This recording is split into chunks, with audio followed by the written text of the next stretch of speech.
Bhuvi Kani.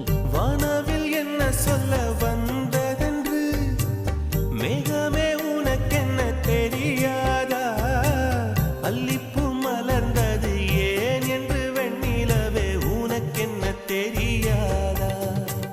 ஓ வலியா சுகமா தெரியவில்லை, சிறகா சிறையா புரியவில்லை, அதை சொல்லத்தான் நினைக்கின்றேன், நான் சொல்லாமல் தவிக்கின்றேன்.